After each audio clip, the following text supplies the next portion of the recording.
Sir नमस्कार। नमस्कार sir. Sir क्या नाम है आपका? दिनेश विश्वकर्मा नाम है मेरा। दिनेश जी कहाँ से आए हैं आप? मैं ग्राम सुंदरपुर जबलपुर से हूँ, एमपी।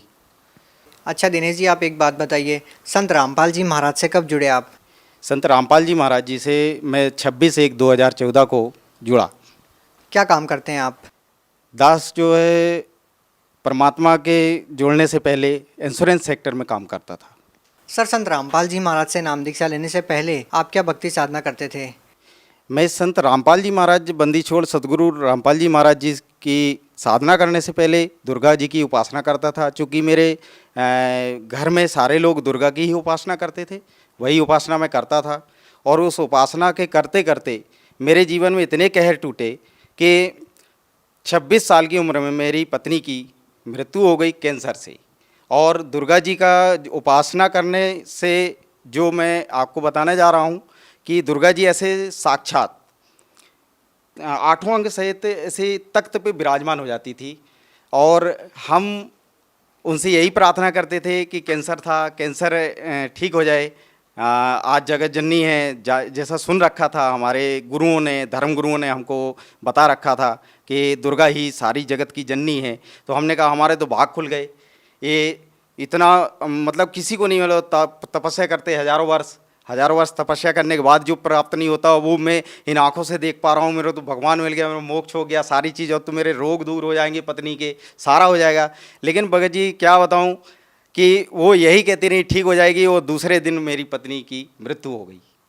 मृत्यु हो जाने के बाद मैं सारी रात सोया नहीं। मैं ये सोच रहा था कि इस दुनिया को मैं बताऊँगा, कोई यकीन नहीं करेगा कि ये दुर्गा साक्षात देख रहा था और इसके बाद भी इसके ऐसे हाल हो गए कि पत्नी मर गई, कैंसर से मर गई। मैंने क्या किया, सुन रखा था जैसे धर्मगुरु ने कि भाई मरने के बाद भगवान मिलता है, मरने के बाद भगवान मिलता है। तो मैंने फैसला कर लिया सुबह मैं अपने आप को मार दूंगा और इसके बाद सफ़र करूंगा कि भगवान है कहाँ। जीते जी भगवान तो मैंने देखा, वो मेरे जीवन के कहर नहीं अलग कर सका।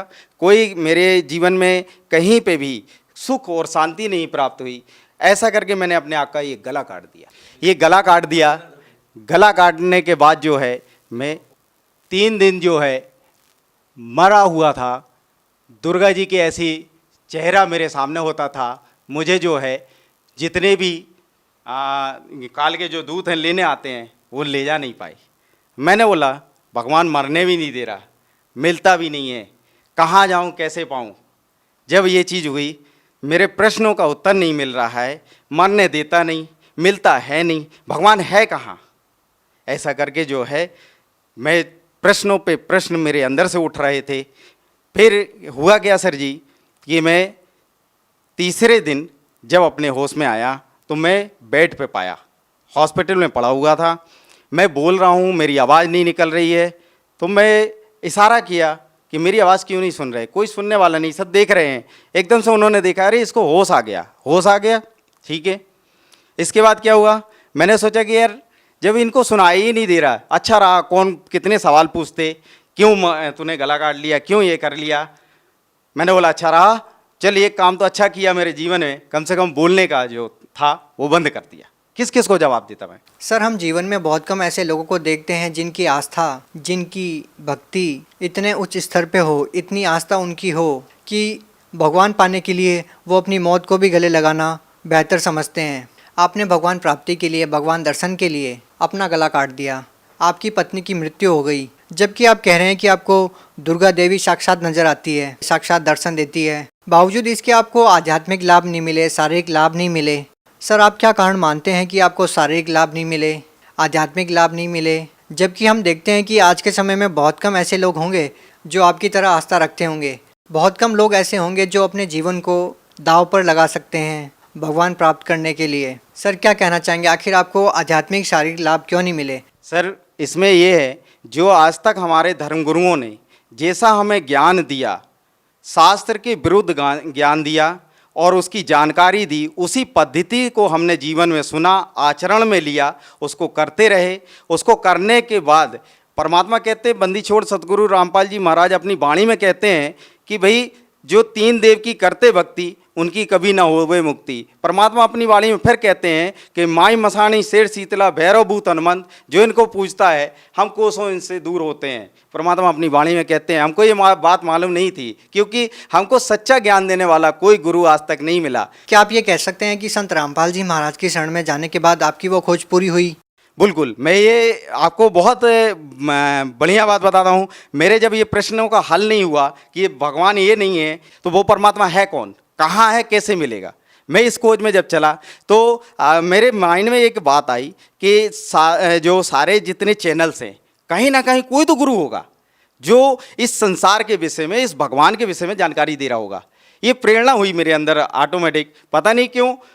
मैंने फिर सारे चैनल, सुबह से बैठता था, दिन के 6-7 बजे जो है मैं बैठ जाता था और 11-12 बजे तक मैं चैनल देखता था, सत्संग सुनता था, देखता था कोई राम की कथा सुना रहा है, कोई विष्णु जी को बता रहा है, कोई जो है कृष्ण जी को लीला बता रहा है, लेकिन कोई इसके आगे की कोई कथा ही नहीं बता रहा है। जब नहीं बता रहा तो मैं उनको फिर मोल्ड करते जाता था, मतलब उनको चैनल चेंज करते जाता था। नहीं मिलता था, थक जाता था, दोपहर में खाना खाता, फिर सो जाता।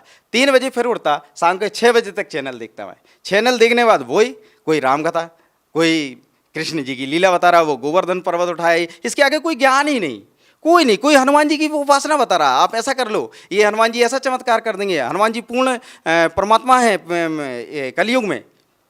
मेरे को ज्ञान ही नहीं समझ में आ रहा, कोई हनुमान जी को भगवान बता रहा। फिर हुआ क्या कि मुझे जो है ये प्रश्नों का उत्तर एक दिन जो है बंदी छोड़ सतगुरु रामपाल जी महाराज जी का चैनल देखा। उसमें बंदी छोड़ सतगुरु रामपाल जी महाराज जो है दुर्गा कैसे पैदा हुई, कहाँ से इसकी उत्पत्ति हुई, ये सदग्रंथों में प्रमाण करके सब कुछ बता रहे थे। और जैसा मैंने उनका ज्ञान सुना, मेरे तो पैर तले से जमीन ही खिसक गई कि ऐसा अनमोल ज्ञान, हे परमात्मा आप तो ऐसा अनमोल ज्ञान बता रहे हैं मालिक। मैं कहाँ खोज रहा था परमात्मा, आप तो यहाँ मिले मालिक मुझे। मैं तो कहाँ कहाँ ढूंढा, गला काट दिया परमात्मा। आपको तो ढूंढते ढूंढते मालिक आपने मुझे ऐसे ऐसे दर्शन दिए। हे परमात्मा मुझे शरण में ले लो मालिक, मेरा तो सब कुछ बर्बाद हो गया है। यहाँ दुनिया झूठ झूठ बोल बोल के और सबको बरगला रखी है, इनको सब मूर्ख बना रखा है, अपनी दुकानें चला रहे मालिक। ऐसा ज्ञान आपने जो निचोड़ करके सदग्रंथों में दिखा दिया। मैं तो ढूंढ रहा था परमात्मा, किसी ने आज तक, मैं बताऊं आपसे सर जी, किसी ने आज तक सदग्रंथों को खोल के नहीं दिखाया कि देवी भगवत गीता में क्या लिखा है, गीता में क्या लिखा है, वेदों में क्या लिखा है, कुरान शरीफ में क्या लिखा है, पवित्र गुरु ग्रंथ में क्या लिखा है, पवित्र बाइबल में क्या लिखा है। गुरु ग्रंथ में भी परमात्मा का नाम लिखा है। 721 वाणी में भगवान अपनी वाणी में कहते हैं, एक अर्ज गुत्तम पेश तू कौन करतार, हक्का कबीर करीन तू बेअब परवरदिगार। वो मालिक का नाम बता रहे गुरु ग्रंथ साहिब में। सर आपकी बातों को सुनकर निसंदेह हर कोई विश्वास कर सकता है कि आपको संत रामपाल जी महाराज से नाम दीक्षा लेने के बाद परमात्म तत्व का ज्ञान हुआ। परमात्मा कौन है, कहाँ है, कैसे हैं। हम आपसे ये पूछना चाहते हैं कि संत रामपाल जी महाराज से नाम दीक्षा लेने के बाद आपको क्या लाभ मिले? बंदी छोड़ सतगुरु रामपाल जी भगवान जी से दीक्षा लेने के बाद मुझे, मेरे शरीर में बचपन में मैं पेड़ से गिर गया था, मेरे रीढ़ की हड्डी में बहुत तकलीफ रहती थी, वो ठीक नहीं होती थी। वो परमात्मा बंदी छोड़ सतगुरु रामपाल जी महाराज जी से दीक्षा लेने के बाद 90 ही दिन में वो जो काफ़ी साल का दर्द था, जो डॉक्टर ठीक नहीं कर पाए, जो कोई संत ठीक नहीं कर पाया, कोई झाड़ा लगाने वाला ठीक नहीं कर पाया, वो परमात्मा की सतभक्ति करने से वो ठीक हो गया। सर जी ये कहना चाहता हूँ कि जिन पूजाओं को पहले मैं करता था उनमें मेरे को जो एक गंदी लत थी, जो कोई नहीं जानता था मेरे परिवार में, मैं शराब भी पीता था, बीड़ी सिगरेट भी पीता था और गांजा भी पीता था।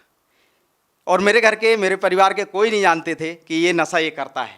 उन पूजाओं को करते करते मेरे को ऐसी नशा की लत लग गई थी कि मैं 5-5 लीटर शराब तक पी जाता था, लेकिन वो कोई जान नहीं पाता था, कोई पता नहीं कर पाता था। मैं आपसे बतलाऊं कि मैं बयान नहीं कर सकता हूं शब्दों में, ऐसी हालत को मैं प्राप्त हो गया था। ऐसा नास्तिक होने जा रहा था कि भगवान इस दुनिया में है ही नहीं।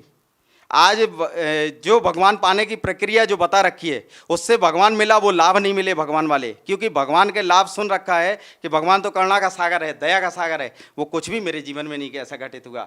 मेरे 26 साल। सर आप इतना नशा करते थे, आप नास्तिकता की कगार पे पहुंच चुके थे, सर आपका नशा कैसे छूटा फिर?